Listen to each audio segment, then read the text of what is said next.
Hello बच्चों, let's read the question. The question is, out of microwave, ultraviolet rays and infrared rays, which radiation will be the most effective for emission of electrons from a metallic surface? किसी भी metallic surface से electron के emission के लिए सबसे ज्यादा effective radiation कौन है इन तीनों में से, वो हमें बताना है। तो देखिए, इस क्वेश्चन को सॉल्व करने के लिए हमारा जो की कॉन्सेप्ट रहेगा, हम जानते हैं किसी भी मेटेलिक सरफेस से इलेक्ट्रॉन का जो इमिशन होता है वो हमारा क्या होता है, फोटो इलेक्ट्रिक इफेक्ट होता है। ठीक है, फोटो इलेक्ट्रिक इफेक्ट। और इसमें क्या होता है कि जब भी हम किसी मेटल सरफेस पर, जिस पर क्या होते हैं, इलेक्ट्रॉन्स होते हैं इस तरह से, उस पर जब हम फोटोन को इंसिडेंट कराते हैं, इस तरह से रेडिएशन जो है वो इंसिडेंट हो रही है, ये हमारे पास क्या हो गई, रेडिएशन हो रही है जो इंसिडेंट हो रही है। तो इसमें क्या होते हैं, फोटोन्स होते हैं, ये इलेक्ट्रॉन उन फोटोन्स को क्या कर लेते हैं, एब्जॉर्ब कर लेते हैं। तो उन फोटोन की एनर्जी इन इलेक्ट्रॉन्स को मिल जाती है और वो एनर्जी लेकर वो इस सरफेस को से क्या हो जाते हैं, इमिट हो जाते हैं। और ये जो इमिट इलेक्ट्रॉन है, इन्होंने क्या किया है, फोटोन को एब्जॉर्ब किया है, इसलिए हम इनको क्या देते हैं, फोटो इलेक्ट्रॉन कहते हैं। तो एक हमारे पास क्या होती है, मिनिमम एनर्जी होती है जो इस सरफेस से इलेक्ट्रॉन के इमिशन के लिए रिक्वायर्ड होती है, जरूरी होती है, वो हमारी होती है वर्क फंक्शन। ठीक है, और इस वर्क फंक्शन की जो वैल्यू होती है वो मेरी बराबर होती है H new of incident.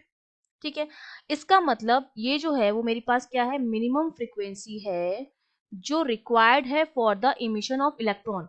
New की वैल्यू जितनी ज्यादा होगी, इलेक्ट्रॉन्स का इमिशन जो होगा उतना ही ज्यादा इफेक्टिव होगा। ठीक है, न्यू की वैल्यू जितनी ज्यादा होगी, इमिशन जो होगा उतना ही ज्यादा क्या होगा, इफेक्टिव होगा। ठीक है, तो हमें ये बताना है कि किसकी एनर्जी, वर्क फंक्शन बेसिकली क्या है, हमारी एनर्जी है, तो किस रे की एनर्जी जो है वो हाईएस्ट होगी, क्योंकि जिसकी एनर्जी ज्यादा होगी उसका न्यू भी ज्यादा होगा। तो अगर मैं इलेक्ट्रोमैग्नेटिक स्पेक्ट्रम की बात करूं तो देखिए, स्पेक्ट्रम में सबसे पहले आती है आपके पास गामा रे, फिर आती है एक्स रे, फिर आपके पास आती है यूवी रे, फिर आती है आपके पास विजिबल रीजन, फिर आता है आपके पास इंफ्रारेड, फिर आपके पास आती है माइक्रोवेव, और फिर आपके पास आती है रेडियो वेव।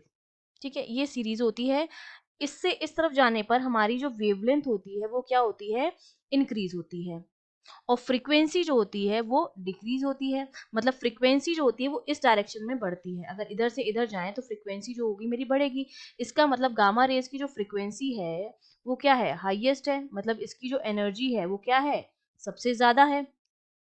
अब अगर देखें हम इसमें, तो सबसे ज्यादा जो एनर्जी आ रही है, एनर्जेटिक की बात करूं तो गामा और एक्स के बाद सबसे ज्यादा किसकी है, यूवी की है एनर्जी। उसके बाद आ रहा है विजुअल रीजन, फिर आ रहा है इंफ्रारेड, उसके बाद किसकी है, इंफ्रारेड की है, जो ऑप्शन हमें गिवन है, और उसके बाद में आ रहा है माइक्रो। तो ये हमारा क्या हो गया, एनर्जी का सीक्वेंस। सबसे ज्यादा हाईएस्ट एनर्जी जो है वो यूवी की है, फिर इंफ्रारेड की है, फिर माइक्रोवेव की है। तो एनर्जी इसकी हाईएस्ट है, तो फ्रीक्वेंसी भी क्या होगी, इसकी हाईएस्ट होगी, जो न्यू है वो भी क्या होगा, इसका हाईएस्ट होगा, और जिसका न्यू हाईएस्ट होगा उसका इमिशन भी जो होगा वो मोस्ट इफेक्टिव होगा। ठीक है, तो इन तीनों में से सबसे ज्यादा इफेक्टिव इमिशन कौन कर सकता है, हमारा यूवी रेज। तो हमारा आंसर क्या हो जाएगा, UV rays is the correct answer. I hope you understood well, all the best.